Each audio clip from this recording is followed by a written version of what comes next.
All right, that was a long stream for me.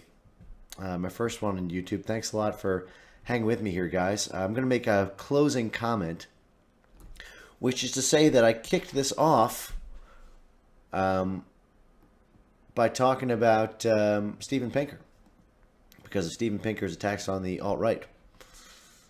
And I was preparing. You guys remember my debate on Warski Live like a month ago? By the way, I'm going to be on Warski again on Tuesday debating Halsey. And Halsey and I'm going to be teamed up with JF, actually. Me and JF versus Halsey and Halsey's friend Jonathan. It's going to be a lot of fun. I respect Halsey's gift of gab. I do think that we give him a lot of shit, and I do think that he's wrong about a ton of stuff. But he also is I think useful to throw ideas around against in the same way. And there are a lot of points that we actually agree on too. Let me say that. But anyway, I want to say that while I was researching, if you remember my last Warski Live appearance, it was about Jewish intelligence and Jewish influence, and that was the one with David, the obfuscator, the man who ran away. And in doing research for that debate, I was looking at Steven Pinker videos on Jews, genes, and intelligence, and I came across this amazing segment, this clip. This amazing clip that I'm going to play in light of the fact that Steven Pinker has done probably about 5 tweets this week about, and I want to make sure you guys read this, okay? Let me pull it down so you see it in OBS. Here's what he writes. The alt-right embraces the bizarre anti-Semitic conspiracy theory that Jewish intellectuals, right? So he has this whole thing, right? Now, in Steven Pinker's own lecture about Jews, genes, and intelligence, you have to check this out. You have to hear it to believe it. So these were sufferers, and I believe these are actually patients, not their relatives. So the evidence that Ashkenazi disease use boosts intelligence is, I would say, at present quite iffy. On the other hand, it is a highly testable hypothesis, and all you have to do is compare the IQ of siblings where one of them possesses the deleterious gene, namely the carrier, another one lacks the deleterious gene, and the prediction is that carriers should have a higher IQ. Now, it would be straightforward to do, and I think by the criterion that a good scientific theory is one that offers instructions as to how to prove it false, by that criterion, this claim, even though it's crucial and is yet only sketchily supported, is a... If you're following along, by the way, he's talking about the same kind of twin studies and the same kind of predictive models for determining Jewish intelligence that J.P. Rushton did for talking about interracial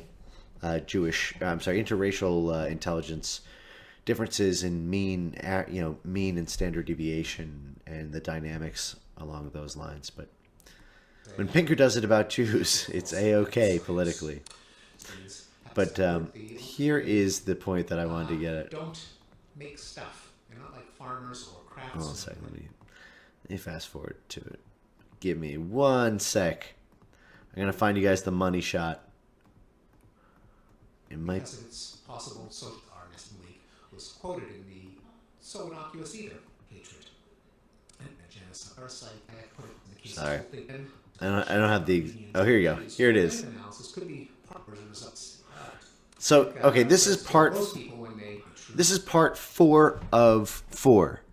Okay, so this is the last 15 minutes of an hour-long lecture. And look at how he ends this. Should we talk about Jewish differences here in intelligence? Some are circumstantial, and the most important hypothesis, namely the IQ boost of disease genes, has the least evidence. Nonetheless, the theory is highly testable and therefore deserves to be taken seriously. Well, This is the question that I think occurs to most people when they hear about this study. As everyone's grandmother said, so tell me, is this good for the Jews or is it not so good for the Jews? Well, one interpretation is that it is good for the Jews, that Jewish achievement is not itself controversial or hidden or a secret. It's obvious to anyone with eyes. The only issue in the population at large is what is its cause. The idea that Jews are so successful because on average they have a higher representation of intelligent people is a Did you guys see that? more palatable hypothesis than most of the other ones that are out there, such as that the concentration of Jews in influential positions is a result of some conspiracy or as a result of traits like ruthlessness, aggression, and so on. And indeed, this kind of analysis could be part of an antidote to Can you guys hear that? What he's middlemen minorities in general. what he's saying is it good for the Jews? Is it good for the Jews that we talk about differences in intelligence? And this is look, it all comes down to political power. I'll get into that in another stream, but I thought that was very interesting for what we're talking about. He says that the difference in intelligence is obvious to anybody, that we can basically test it. It's rock solid. This person I've yet to hear Steven Pinker denounce white privilege for the same reasons that there might be differences between Europeans and Hispanics along similar reasons.